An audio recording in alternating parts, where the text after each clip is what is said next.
Baik, selamat siang kepada anak-anak kami. Semoga kabarnya sehat-sehat selalu ya. Berjumpa kembali dengan Bapak di mata pelajaran seni musik. Baik, sebelum Bapak memberikan materi kita, ada Bapak mau jelaskan sedikit tentang proses belajar mengajar kita. Yang pertama adalah semua kelas 10 harus mempunyai buku paket seni musik, ya. Kalian bisa membelinya di sekolah dan di luar. Karena apa? Ini sebagai media utama kita untuk belajar online ini. Beda dengan berjumpa dengan langsung, karena Bapak harus menyiapkan materi-materi berdasarkan buku ini. Nah, nanti Bapak juga ambil sumber dari luar sebagai bahan pendukung. Baik, yang kedua adalah kalian sudah boleh menyediakan buku garis tangga nada. Di SMP mungkin kalian udah mempunyainya. Kalau masih bisa digunakan, ya nggak apa-apa dipakai lagi. Tapi kalau tidak bisa lagi, belilah ya. Baik, yang ketiga adalah sewaktu-waktu Bapak akan buatkan ujian teori kalian, karena ini sangat penting. Kita dinilai di ulangan harian sama ulangan akhir semester. Kita tidak ujian teori, kita akan praktek. Nah, jadi nilai teorimu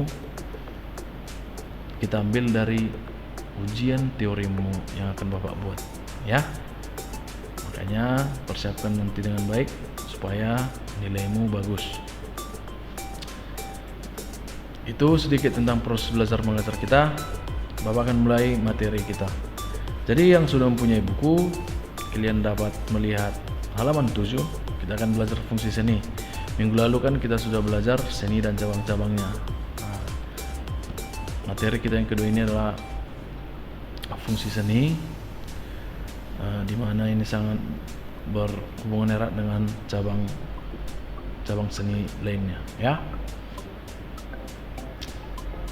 Baik, Bapak sudah menyiapkan materi kita dalam bentuk materi PowerPoint. Semoga kalian dapat mengikutinya dengan baik.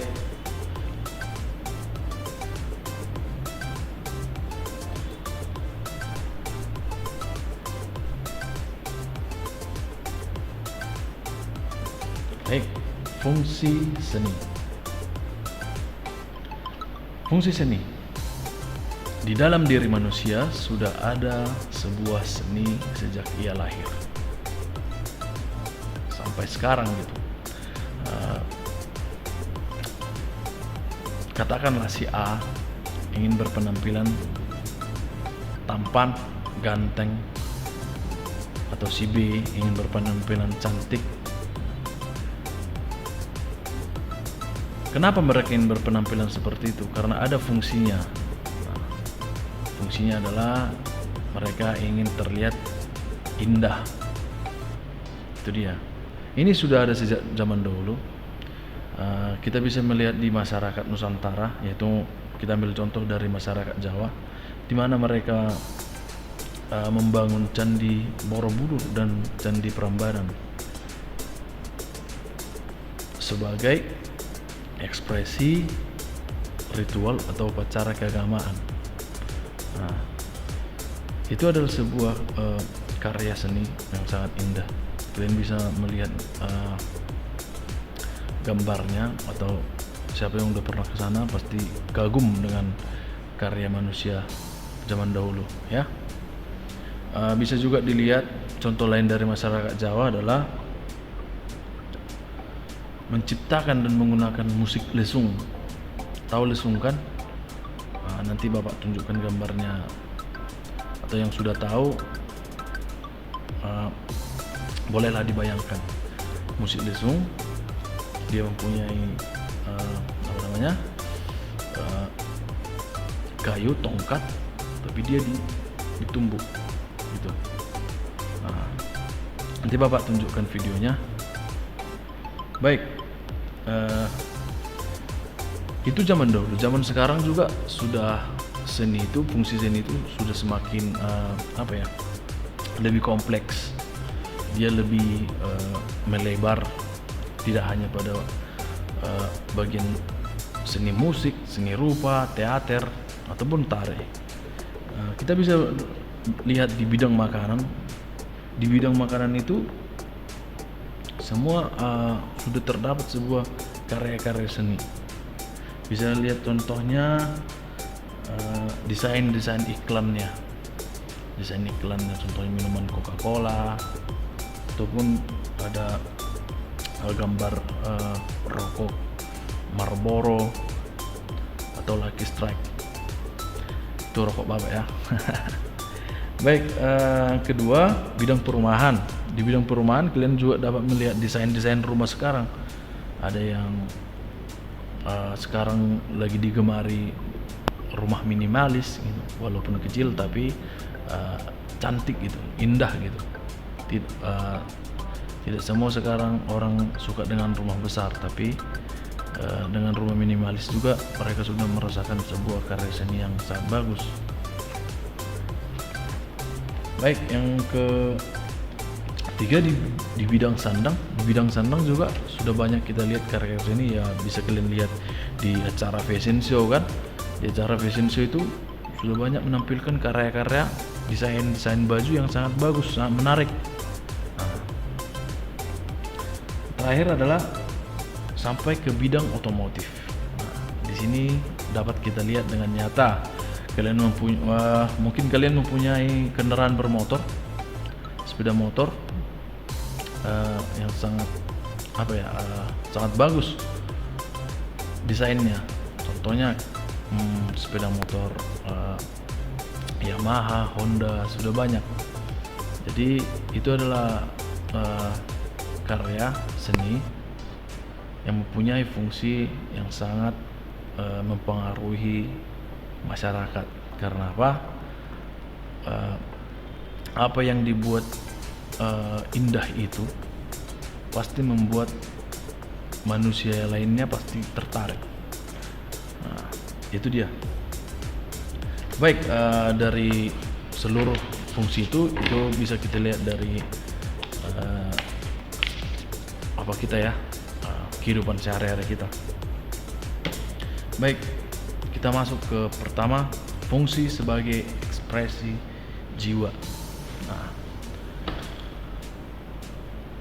seni ekspresi jiwa ialah perasaan dari penciptanya untuk mengungkapkan ide dan perasaan tentang manusia dan alamnya. Ini bisa kita lihat dari lukisan-lukisan. Kalau kalian pernah melihat lukisan tentang alam, itu adalah sebuah ungkapan dari si pelukis untuk ekspresi jiwanya. Dia mungkin merasa tenang ketika membuat sebuah karya lukisan itu gitu. Yang kedua, fungsi ritual. Ini dia salah satu sarana untuk mendekatkan manusia dengan Sang Pencipta, yaitu Tuhan Maha Kuasa atau Tuhan Maha Esa. Contohnya kita ambil dari bangunan candi, di mana fungsi dari bangunan candi paling utama adalah sebagai tempat ibadah ataupun sebagai tempat ada yang dibuat sebagai kuburan, ada juga. Yang kedua, pertunjukan wayang wong di Yogyakarta untuk upacara kemakmuran atau kesuburan ataupun perkawinan.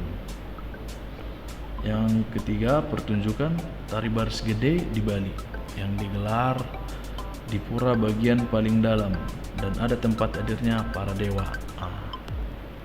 Ini kan menurut kepercayaan masyarakat tersebut. Keempat, pertunjukan tari hudok di Kalimantan yang dipakai dalam upacara keagamaan masyarakat suku Dayak, Bahau, dan Modang. Dan terakhir, pertunjukan teater calon arang di Bali yang biasa dilakukan sebagai upacara keselamatan, ini upacara mengusir wabah. ini dia. Fungsi seni itu sangat kompleks ya, karena banyak kita lihat sebuah karya, bisa dikatakan ini adalah karya yang dimana fungsi seni itu sangat berperan penting. Walaupun bermacam-macam, ada hanya untuk nilai spiritualnya atau berhubungan dengan keagamaan, ada yang berhubungan dengan seperti hiburan, seperti kemakmuran, kesuburan, ataupun perkawinan. Kalau di masyarakat kita sendiri, kita ambil contoh di masyarakat Batak Toba. Kalian bisa memperhatikan gambar tersebut. Itu adalah upacara Sipaha 5 di masyarakat Batak Toba, khususnya yang menganut sistem kepercayaan Ugamo Parmalin. Masyarakat ini terdapat di Lagu Boti ya. Kalian dapat memperhatikan gambar masyarakat yang mengelilingi. Kalian bisa melihat itu ada kerbau dan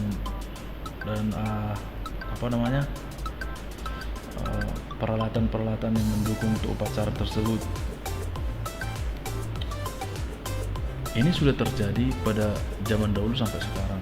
Jika nanti kalian ada waktu setelah wabah ini selesai, kalian atau jalan-jalan, kalian bisa menjumpai masyarakat ini di Lagu Boti ya. Baik, yang ketiga adalah sarana hiburan.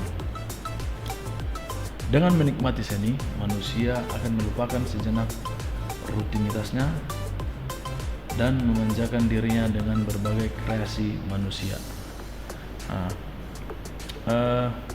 Fungsi utama seni sebenarnya juga fungsi sebagai hiburan untuk manusia tersebut. Karena apa? Seni dapat membuat dirimu santai, rileks, melupakan masalah. Contohnya adalah ketika kau mendengar lagu, mungkin ada efek lagu itu samamu, mungkin ada sebuah dorongan untuk dirimu untuk lebih bersemangat, untuk lebih santai, maupun untuk sedih. Pasti ada itu. Itu kan contoh kecilnya untuk diri kita. Untuk contoh umumnya adalah ketika kita mau menikmati karya kreasi atau kreativitas manusia berbentuk konser atau berbentuk hiburan yang lebih besar. Contohnya kalian bisa lihat di gambar, itu adalah gambar panggung, dan di bawah panggung ini manusia-manusia yang sangat membutuhkan hiburan untuk untuk merasa rileks gitu. Mereka akan menikmati pertunjukan musik yang dibuat dengan semegah seperti gambar tersebut. Jadi fungsi sarana hiburan juga sangat mempengaruhi manusia untuk menikmati karya-karya kreativitas manusia lainnya. Seperti gambar terakhir, ini adalah gambar band, gambar kumpulan orang-orang yang membuat grup band.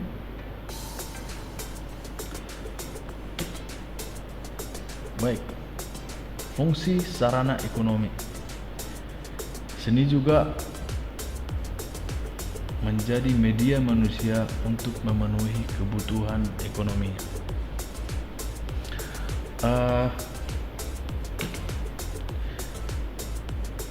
Seni tidak menutup diri lagi sekarang, karena dia sudah berkembang tidak hanya sebagai ekspresi dan hiburan semata. Seni juga sebagai media manusia untuk memenuhi kebutuhan ekonominya.